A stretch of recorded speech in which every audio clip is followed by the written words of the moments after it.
Good evening, everyone. Welcome to tonight. I'm delighted that so many people have joined us here. Not that I can see the number, but delighted you're here. Before I start, I'd like to welcome the traditional landowners across Victoria, wherever you might come from, and in particular, the Boonwurrung and the Wathaurong people who have direct connections with Port Phillip Bay, which we're focusing on, which we're around tonight. Tonight's presentation is the first in a series, and we're looking at the experiences of Jane Ellem. My name's Greg Wolford. I'm from the Jawbone Marine Committee, and Jane is with us tonight, and she's an educator with a rich scientific background, and more recently she travelled prior to COVID on the CSIRO research vehicle RV Investigator down the west coast of Australia earlier this year. And I'd like to start by asking Jane, could you introduce yourself? Thank you, Greg. Hello, everybody. My name is Jane, as Greg was saying, and I'm an educator from Caulfield Grammar School, which is where I currently work as a learning technologies coach. I've had a long background in the area of science, in particular in primary and middle years schooling, and that has been something that I'm really passionate about, is engaging students in education, especially through the area of inquiry and science, in particular ocean science, which is probably why I got invited on board the Research Vessel Investigator, which you're going to find all about soon. I'm also an avid scuba diver and have recently moved to Melbourne probably within the last 4 years, and discovered the joys of our bay, and also what temperate diving is all about too, and having dived Jawbone. So it's an absolute pleasure to be here today. Thank you, Greg.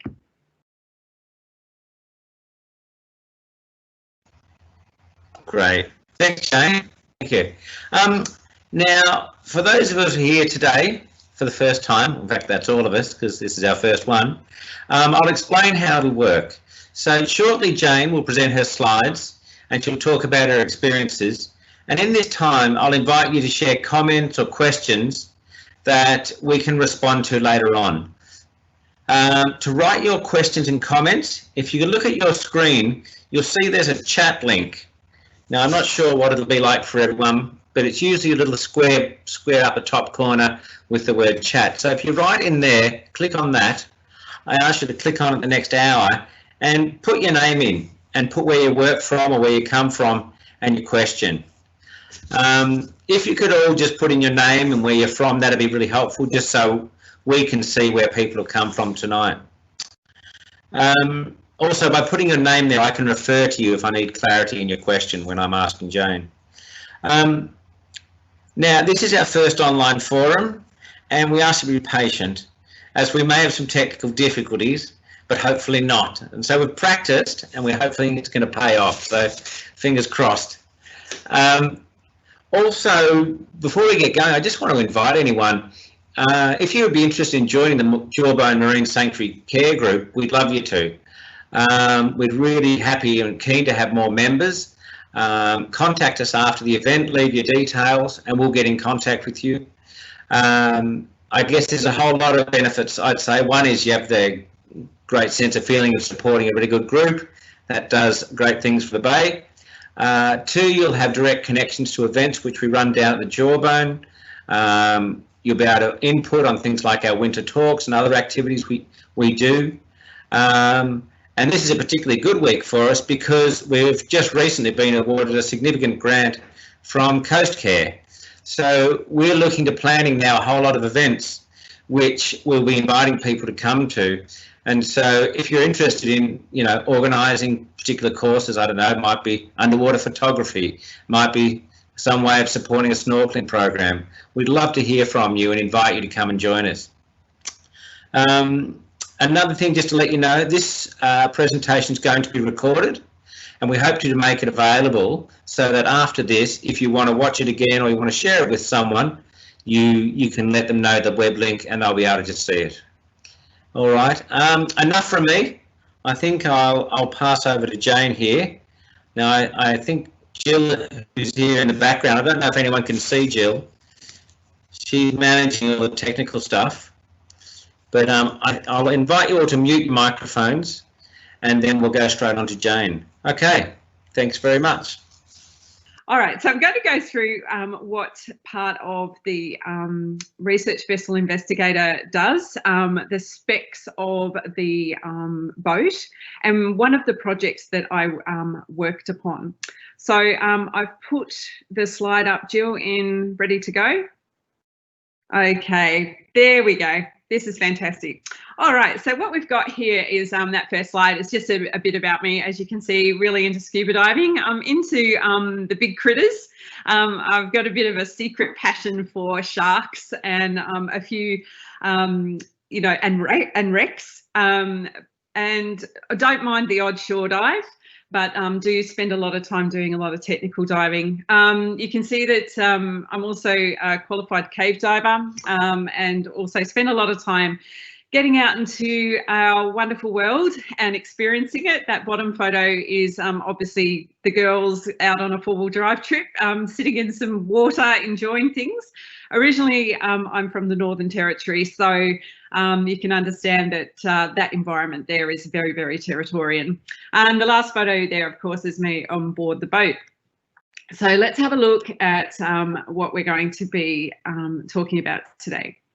Science at Sea with the CSIRO. So I was fortunate enough to spend about 10 to 12 days on board the Investigator. I was selected from a pool of educators, and my role on board was basically to participate in science and write curriculum for the CSIRO around for schools around Australia for how science works at sea. So we're going to have a look at that. This is the boat, the Research Vessel Investigator, if you've never seen it before. Going through, when I first encountered the ship, it was quite exciting, I must admit, when it was berthed at the dock in Darwin. And right at the very top there, you can see the windows right up near the satellite balls, and that windows there is where a lot of the mammal and seabird observation is taken from. The next level down is, of course, where the master sits and directs the boat. Fantastic views. Had an amazing opportunity as we came around the coast of the Kimberley. We had some storm chasers on board from BOM, and we were able to watch one evening a magnificent light show and thunderstorm across the Kimberley coastline from up in that space, which you can imagine was magnificent. There's a lot of mobile labs aboard which are craned on and off the boat according to what projects are being done at the time. The ship also does venture down into Antarctica along with the coastline of Australia. It circumnavigates Australia quite frequently. And the last trip it did before it was docked in Hobart, unfortunately because of COVID, was when it left Perth after I got off all the way down to Heard Island, where they did seismic activity monitoring. So it's a pretty spectacular boat, and it can handle all manner of weather. Just going to play a quick video here. This is about the specs of the boat.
All right, so what we've got is we're optimising, the voyage was around optimising radar calibration and attenuation corrections. In simple terms, that is basically what they did is calibrated all the bomb radars down the western seaboard. So that was what the journey's focus was initially. With a journey like that, what they do is they have subsidiary projects on board as well, so that they have a variety of things happening at the one time. It was the Darwin to Fremantle leg, and the chief scientist on board was Dr. Ellem, and it was the first time ever that the vessel has been at sea over Christmas. And yes, we were spoiled. So thank you, the CSIRO, for that. Here's some images of our Christmas Day. Science doesn't stop on Christmas Day. I think I had that evening, I was on call to do some monitoring and pull in the plankton recorder. So, and also do a bomb release of a balloon. So I think in total on Christmas Eve, I had about 3 hours sleep, and then was up again at 5 o'clock to, as you can see, at sunrise, to pull in the continuous plankton recorder again. So, you know, science doesn't stop just because it's Christmas Day. So yeah, and you can see part of the crew there enjoying a very sumptuous Christmas lunch. So we were very, very lucky. What we've got here, sorry, we'll go back there, is obviously we got to see fantastic sunsets over the Indian Ocean. And the bottom corner there is, you can see that we're monitoring the continuous plankton recorder. A continuous plankton recorder is dragged behind many ships. It isn't just the CSIRO's responsibility, and that data is collected and collated by a national database and distributed onto a global platform. So quite often you'll see, like the Spirit of Tasmania drags one of these behind it. The minute it gets outside the heads, it will drag a continuous plankton recorder behind it, which a lot of people don't realise that ship is in itself collecting data. The gentleman standing there pointing to the screen, I got to hang out with him quite a bit, and he is one of the GSM crew members where they do the continuous science from CSIRO, and that's the sonar technology. They can map any part of the ocean floor to any depth and measure any bodies in the water column and look at the composition of the subsea floor sediments. So it's pretty extraordinary stuff. They also discover shipwrecks, which I was fascinated by. They have many different multi-beam echo sounders, shallow and deep water. They also have a sub-bottom profiler, a single beam water column acoustic multi-frequency scientific split beam. And along with that, they also have multi-beam echo sounders, which also monitor some of our larger species in the water. So they do some pretty extraordinary work, and I will be leaving some links with Gillian that you can explore some of these maps and also have a look at the data they collect, because it is an open source. So it's pretty fascinating for kids, and I'll get to that in a minute.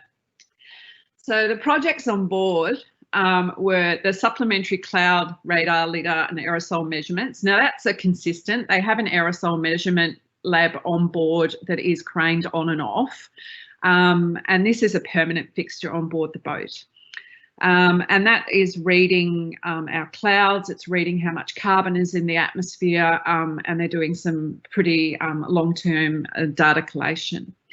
I had the absolute pleasure with Dr. Eric Waller to BirdLife Australia. He's our birdman, and we got to sit up in the top of the boat and spot seabirds, which was quite extraordinary. I didn't realise how difficult it was. I thought, oh yeah, how hard could this be? And it is quite hard, especially the identification. And you can see there's a website, which I don't know whether you're aware of, which is the Australian Living Atlas of Australia, and all the data is sitting there and anyone can do it. So if you're at Jawbone and you see an animal and you can identify it and take a photograph of it, you can put it on ALIA and it will be measured. One of the projects I was heavily involved with was microplastics in the food chain. We had the continuous plankton recorder tows consistently running, the Educator on Board program, which was myself and some Indigenous scientists, and they were doing their sea scholarships. So this is the journey. A lot of people are quite surprised at how we hugged the coastline. Due to the time of year as well, it was quite important that we did for weather reasons, although the ship can handle pretty much anything. But because we were calibrating radars, it was quite significant for us to hug the coastline. You can see here, this is it can be an interactive map, and I will give you a website for this, and you can actually move the little green boat around all the different parts of the map. And that way you can find out what happened at certain parts of the voyage and what we were doing at that time, which is pretty extraordinary. Okay, so the big project is the one I loved and worked on. And it was a really, I know it's really interesting. A lot of people don't realise how science can be quite boring. It is methodical, it is time consuming, it is ongoing, and it's repetitive. And this was exactly that.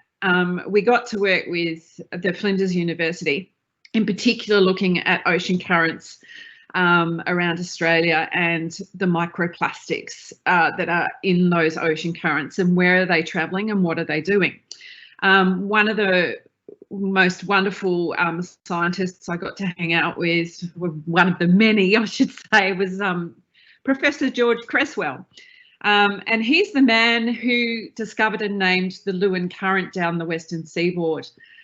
He was also, and he's very proud of this fact, was one of the first humans to take a motorbike to Antarctica. And the story behind that was quite extraordinary. He was the chief scientist for CSIRO and went down to Antarctica on the Thaladan, which is, we're talking a long time ago. And he rode his motorbike to Hobart to hop on the boat and asked his colleagues, was there anywhere to leave it? And they said no. So he said, oh, well, I'll take it with me. And he took it to Antarctica and rode on the ice shelf in Antarctica.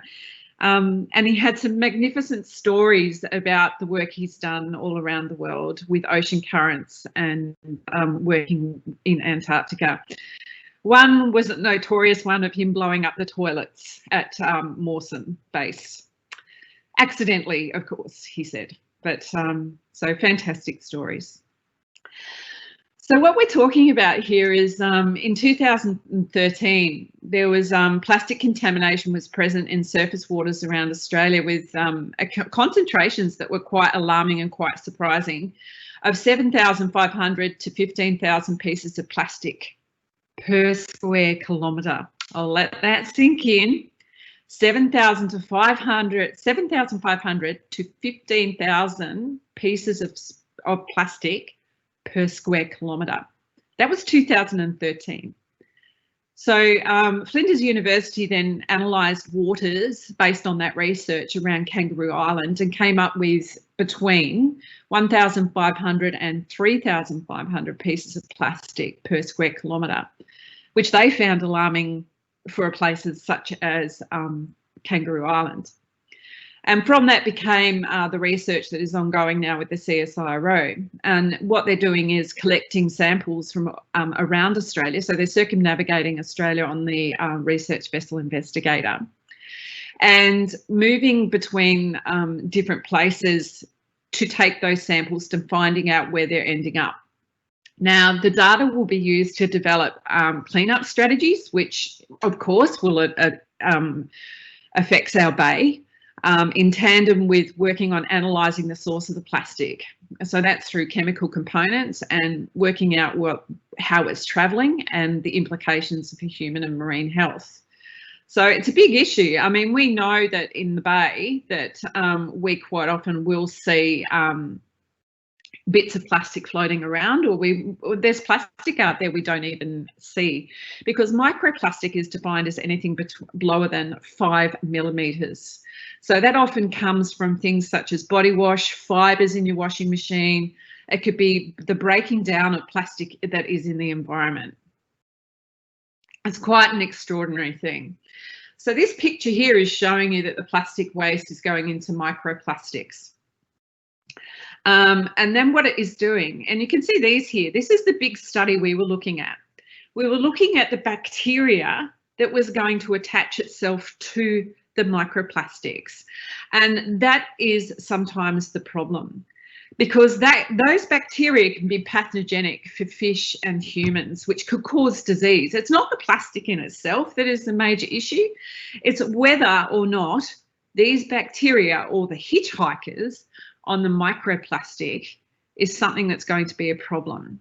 And of course, the plastic is consumed by plankton, which has the pathogens on it, which is then consumed by fish, and so on and so on. And there's also that release of chemicals by the pathogens, which could be affect the plankton through in the way that it stops producing oxygen and stops reproducing. So that in itself, we know that if we take out the major food source of a food chain, then the rest is going to be affected. So those microplastics, or the larger plastics that can break down, is of a particular focus and particular education. Okay. So with all of that knowledge, that was pretty full on. I understand that. So this is the lab. This is one of many labs. So this is what we call a dry lab. And these labs can be stripped back on the boat. And basically all the equipment comes on board in lock boxes and suitcases and whatever the scientists can carry, and then put in place inside the lab and then utilised. So the labs aren't really for any particular use, they're very general. So that in itself was fantastic. So that's a dry lab, and next door was the wet lab. As you can imagine on a boat, everything we're dealing with is messy, icky, dirty, wet, all of the things. So they've got two separate areas to stop cross-contamination. There's also massive big storage areas for cold storage and for also preserving samples. So you can imagine when they're doing the core sampling at Heard Island for seismic activity, all of those core samples are packaged up and sent back to the labs at the CSIRO. So what we've got here is how we collected our samples. So we would ask the ship to stop. You think, well, you know, a ship in transit that's 35 metres long and 10 stories high, are you serious? You just ask it to stop. And that's pretty much how it rolls. We would plan ahead and let the crew know when we wanted it to stop, approximately what geographic positioning. But we would also do a lot of reading of all of the information that our geomorphic structures were happening on the ocean floor. You can see here in the picture, we've got what is called the CTD and Niskin bottles, and these are being deployed out the side of the ship on a robotic arm, which is controlled right down in the bowels of the ship through video screens, and it's sort of done with a joystick. So any of you that are really good at computer games, you'd have a blast on this ship, because everything is done through remote joysticks and with the crew on board watching and making sure things run smoothly. These Niskin bottles collected water samples at different positions in the water column. So they would be deployed and they're remotely fired. So we would press a button in the bowels of the ship on the computer, and each bottle or series of bottles would open up and allow a water sample to be collected. This here is a net that we would drag behind the boat that would collect samples of plankton. And all of the different nets open at different depths to find out what level all the plankton is sitting at and where the plastics are in that different water columns. Now, we call the microplastics like ocean snow. I know it's sort of like the detritus of what we see in the oceanic columns. And all of these machines can be deployed up to 7 kilometres below the ocean surface. That's not something we did. We didn't go that deep, but yeah, it is possible. Okay, so here's some really cool photos. Well, I find them cool. Not everybody would, obviously. So these are the Niskin. I hope you enjoy it.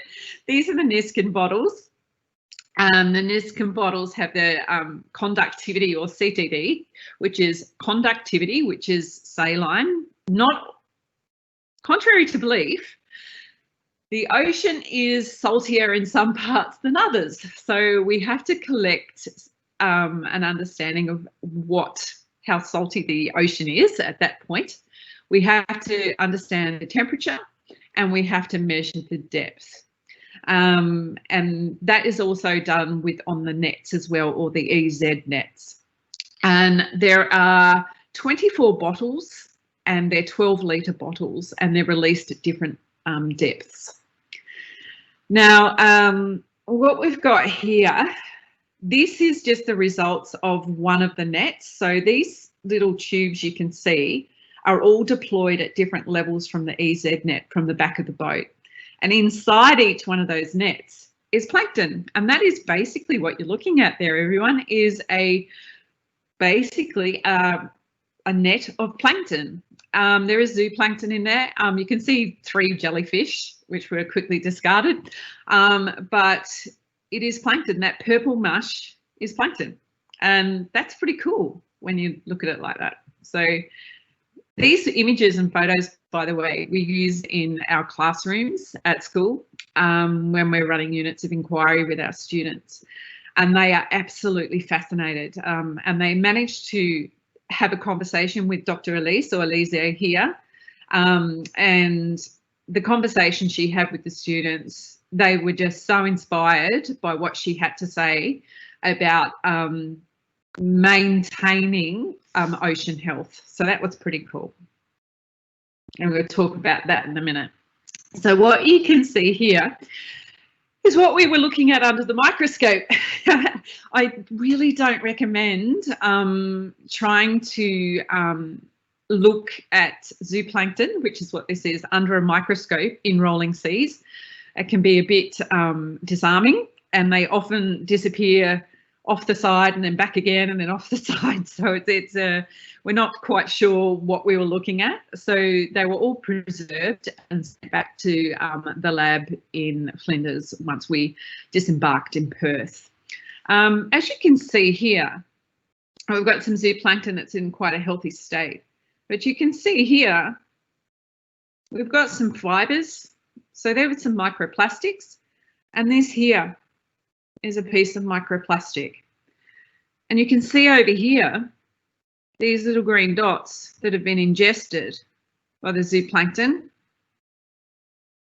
That's microplastic as well, which is quite extraordinary. We were expecting not to encounter as much as what we did, and we're really surprised by the results. So the research is continuing as to what bacteria is now sitting on that plastic. Okay, so this is where we get into the gritty things. It's like getting the kids involved in ocean science. So having been on board the boat or on board the ship and participating in life aboard the ship in science, every waking moment there was discussions about science, about birds, about plankton, about how the ship was running, about weather, about all of the amazing things that were happening. And scientific inquiry, every action was questioned, even when it came down to things when we'd sit at dinner. It made me realise that scientists have an incredibly inquiring mind. But if they didn't have purpose and it wasn't real life, I think they wouldn't be there doing what they were doing.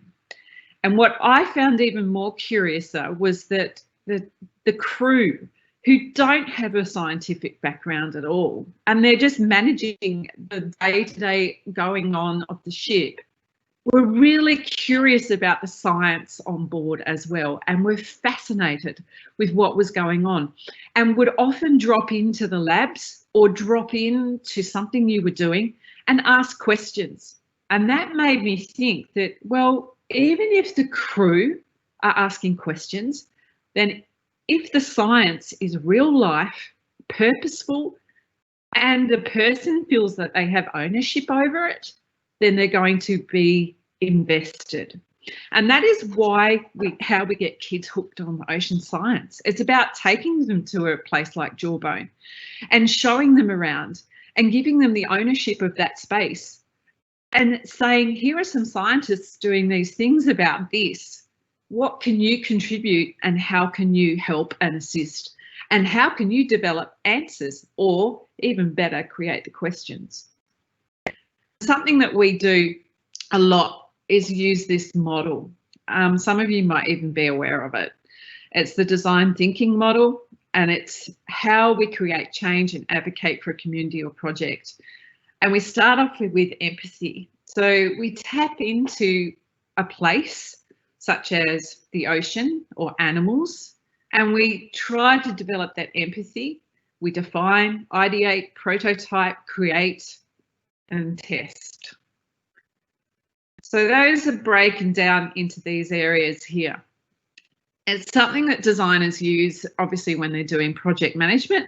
But if we apply this to science, and for instance, to a place like Jawbone, or even inside of a great moving lab like the Research Vessel Investigator, you see this, the empathy and the define and the ideate and the prototype and the test. You see that, and you understand what worked and what didn't. And I remember having a conversation with Dr. Cresswell about asking him what makes a good scientist. And he said to me, it's the kid who asks questions. It's also the kid that pulls the clock apart and there's always one bit left over, and they put it back together. It's that kid. They're the kids that are going to be invested in science. He said, you know, he did say that children need to understand that science is not about great discoveries all of the time. It is arduous, and there are adverse conditions. He said, you know, he said the voyage between Darwin and Perth was luxury compared to the voyages he's been on previously. He said when the deck is rolling and you can't walk and you have to crawl from lab to lab because the deck is pitching so severely to carry out the science, and you wonder why you're doing it and you keep going, he said that's what is important, that you just keep going. So it's a really interesting space having a talk to such legendary scientists on board, and an amazing experience. And there's a virtual tour of the ship. I'm going to send these links on, a voyage catalogue of all the different voyages, and the Atlas of Living Australia, which is something that is really important as well. So let me pull that up. So what I will do is I might just quickly show you the voyage. Let me open and close some things here. I'll stop sharing. And I will share, yes, that, and pull that up. Okay, so I know you can see this is a fantastic interactive map that I was talking about with the ship.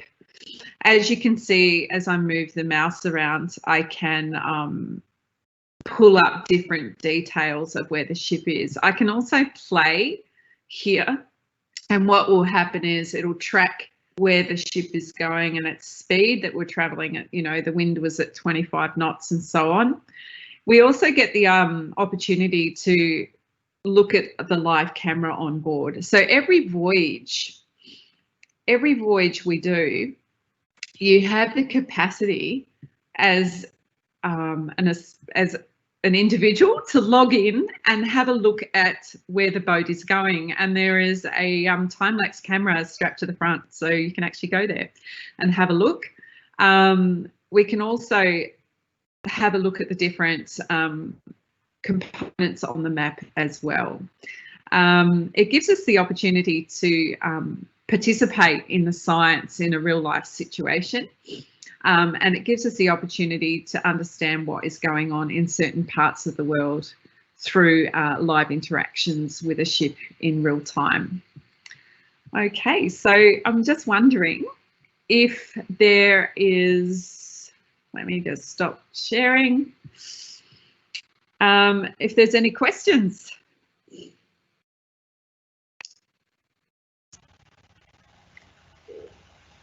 Wow, that was fascinating. Thanks so much. I was so excited and gripped. That was wonderful. Let me just have a look first. I've got a few questions myself, but I'm conscious it's not about me. Now, I can't see any questions written in the chat box. Can I invite people to... Oh, I have a list. I can see a list if you would like to. Well, that's working. Great. All right, over to you, Jane, if you can see the questions. I don't know. Can you...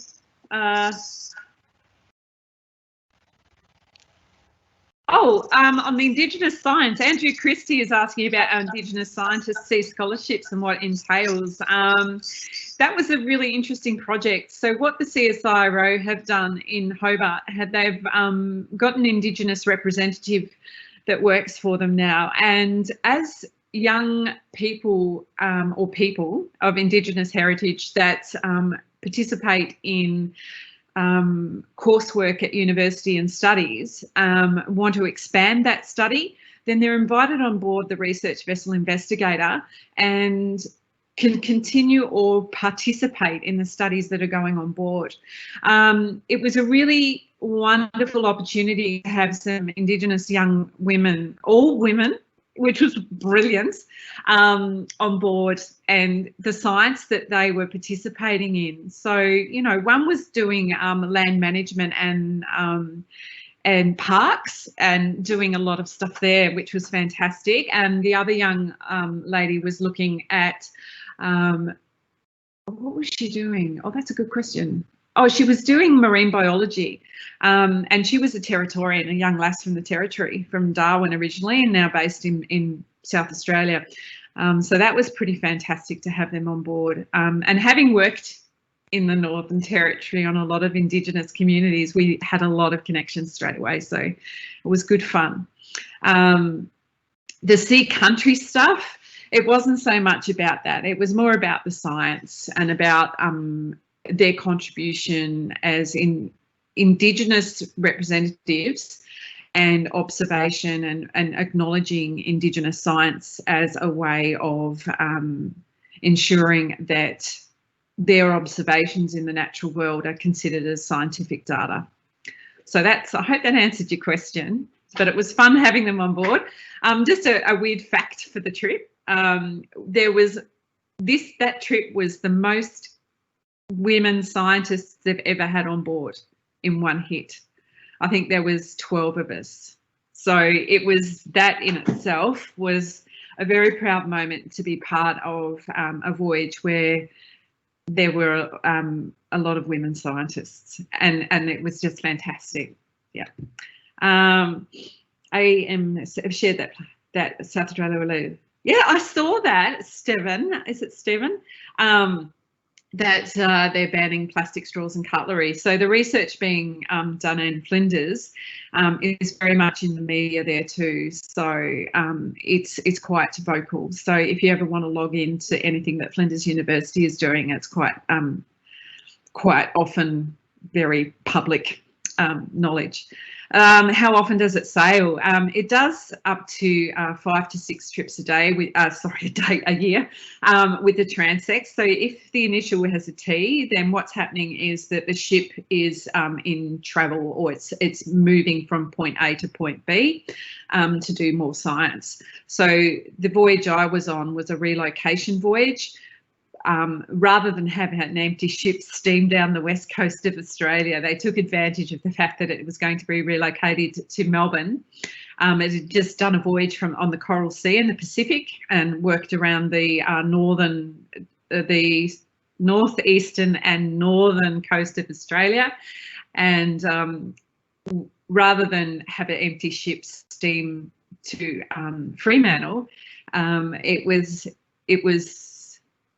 they decided to put a whole stack of science on board, and I was really fortunate to be able to do that, which was great. So yeah, between 6 voyages a year, depending on whether they're doing 60 days in Antarctica or not, obviously, because they do go down to Heard Island and into Antarctica in the summer months.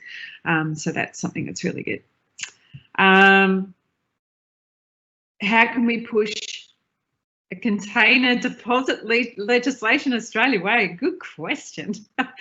That'd be great. I don't know. That's awesome. That'd be great. So the microplastics research being used to implement positive change. So what's happening is that Elise, who's doing her doctorate in this field through Flinders University, is also engaging community groups all around Australia to do Citizens for Change. So it's quite possible that Jawbone Sanctuary itself could be involved in this project around monitoring plastic and microplastics that are washed ashore through certain projects that are there.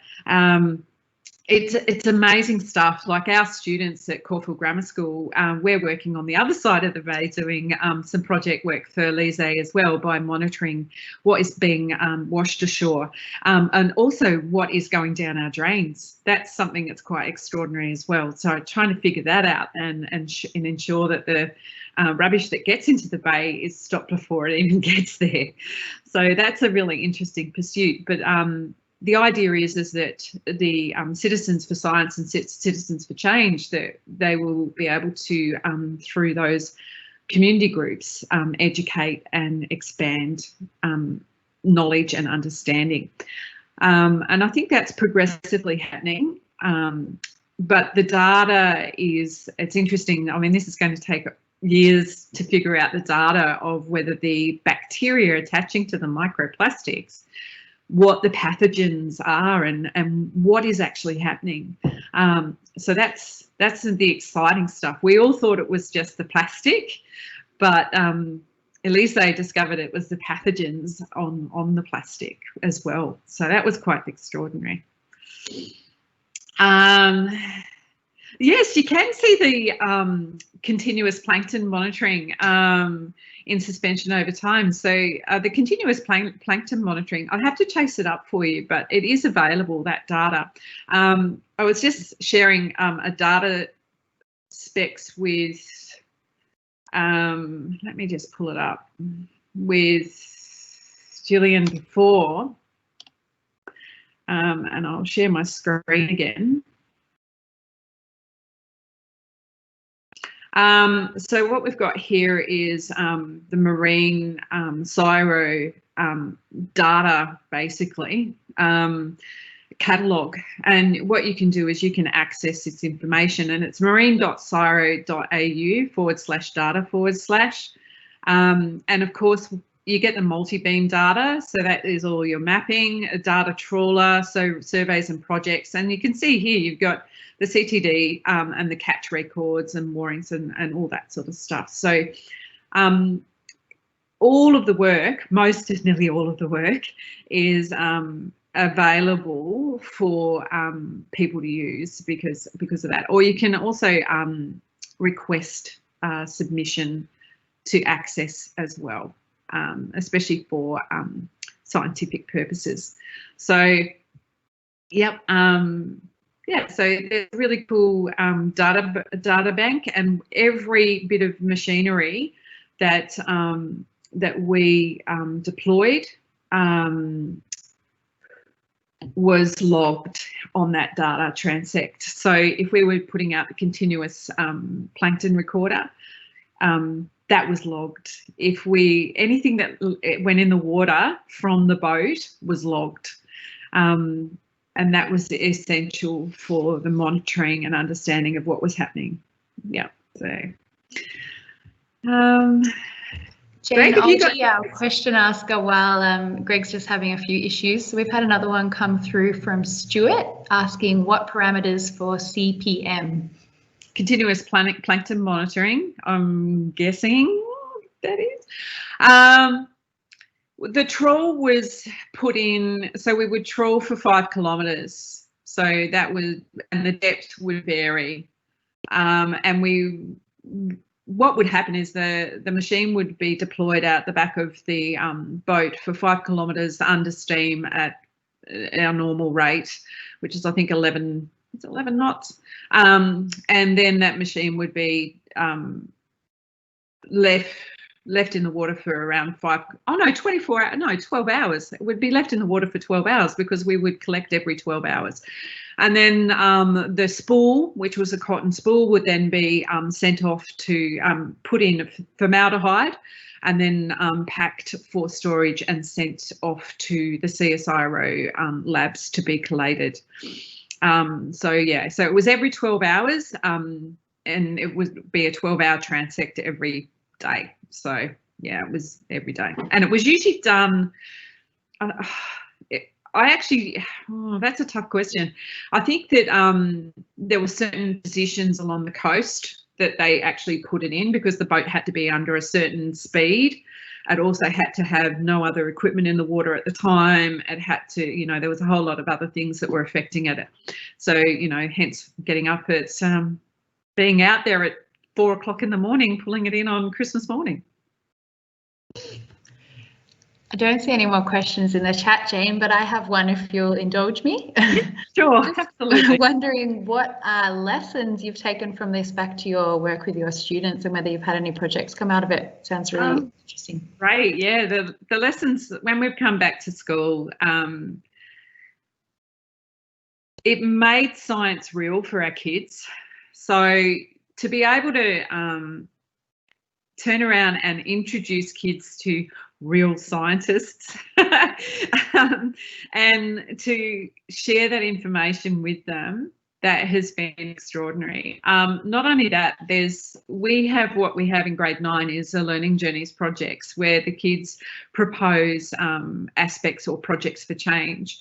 And in that, at Caulfield campus in itself, the 200 or so kids that do those projects for change within, and even though this year has been a really odd year, I'd say around 40% of those students have chosen ocean projects, for change, which has been extraordinary. And that's a result from having the RV Investigator in our back door, so to speak, by having a teacher on board and having access to people like Dr. Creswell and Elise and the chief engineer on board. I mean, the chief was a ex-Caulfield grammar guy, and he came in and spoke to the kids about how do you become a chief engineer on board in a magnificent ship like the Research Investigator, and the kids were just fascinated, and asked the typical questions like, where does all the poo go?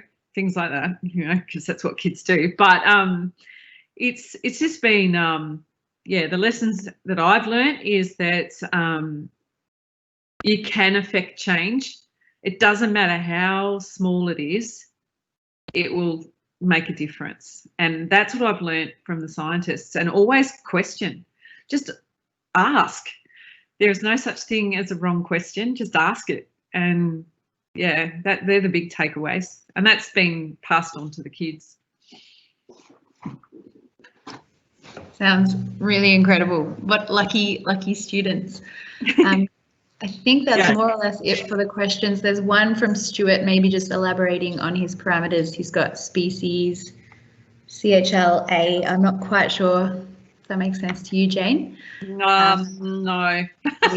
Take that as a comment, that's fine. Otherwise, I'll talk to the guys on the boat about that one. Yeah. I'll let Greg. Can I just what Jill was saying, asking about what have you taken back to your students and to your work? I work in 3 schools, And we've been really active alongside people from the Jawbone to engage students across, it's now 6 different schools, quite deeply in a whole term's work around Port Phillip Bay and learning. I'd be really interested in, after this, and I'm inviting also people who are perhaps listening, inviting people to come together, how we might talk about how we share some of that real life learning that you've seen, that I see through the scientists I connect with, and how that connects with students. Because I think there's probably a whole conversation there around partnerships we could develop, which might be something that could be, mutually beneficial. And I'm sure for some of the scientists and educators who are listening, that they'd have a huge amount to give, and they're totally the people that school kids are wanting to hear from and tune into. I agree, Greg. I think that I've worked in a broad field of scientific education, so to speak, like with Greening Australia in the top end, and working on country with ranger groups in East Arnhem and things like that. So I know for a fact that that investment that we put into schools and that we provide by giving the support through organisations like Jawbone, or even parks and just our scientific community, does make an impact, and a lasting impact, that these kids are the future of maintaining scientific inquiry, but also environmental stability and sustainability. So there's definitely some big topics there, and definitely worth further debate. And I think too, so much sort of environmental stuff which we could tap into and build on. Just quickly, one thing I'm aware of too, which I'll mention, is the Jawbone Marine Sanctuary Care Group, who put this on tonight. We've developed, in partnership with CSIRO, some curriculum for schools, and it's targeting, I think it's primary targeted, but it's focused around Port Phillip Bay in relation to seagrass, mangroves and blue carbon storage. And that's a resource which includes introductory lessons and explanations, as well as a whole lot of practical activities that students can do down by Port Phillip Bay, where they actually interact with the environment.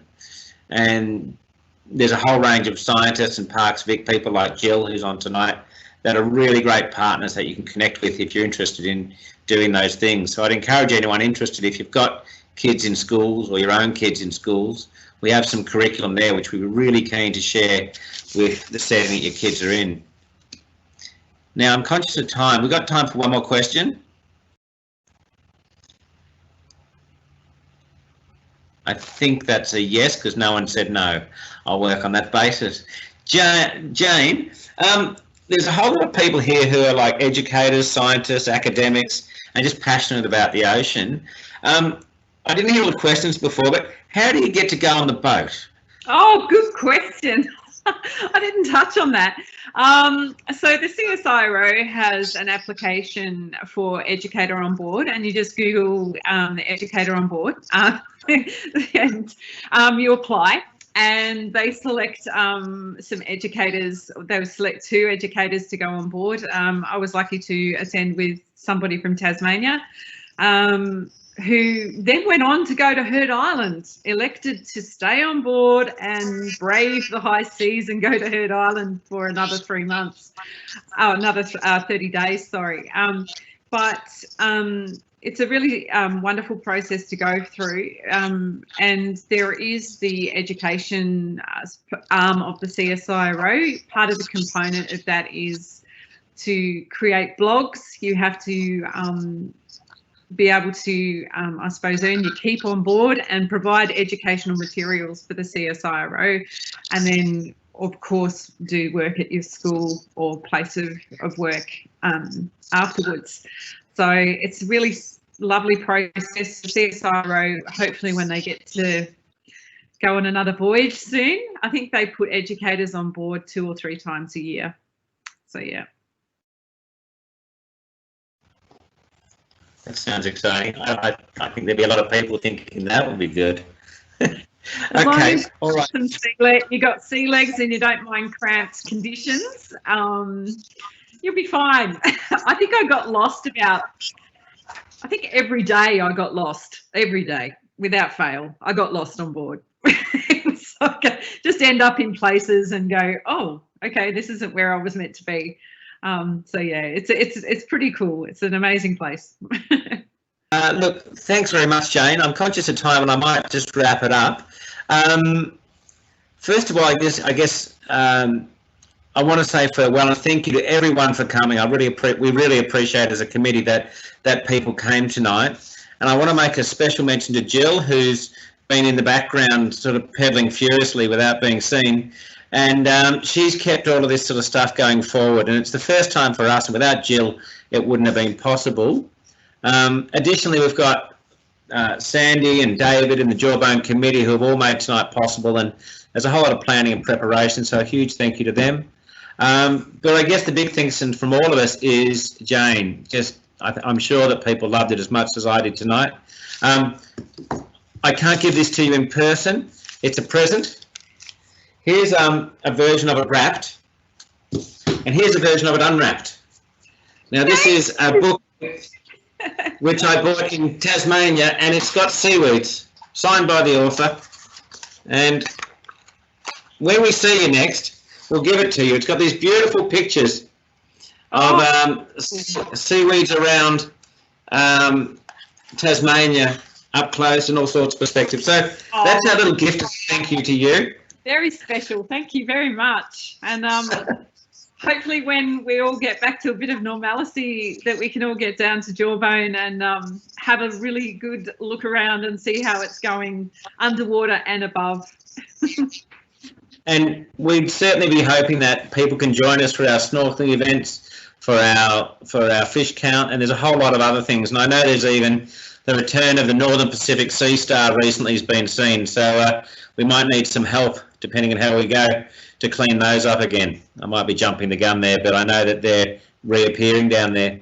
So look, this is the first of our talks. We've got another one on September 24th, where Victoria's Marine Science Manager Parks Victoria's Marine Science Manager Jackie Pocklington will be talking. Jackie will be talking about marine pests and their threats and how we might manage these in marine parks and other environments. So please join us for that one. If, as I said earlier, you're interested in talking further about how we maybe connect this work to schools and with other educators, leave your details in the chat box here. So look, on that note, I think I'll wrap it up, and thank you very much again to Jane, and thank you everyone for coming along. Good night. Bye.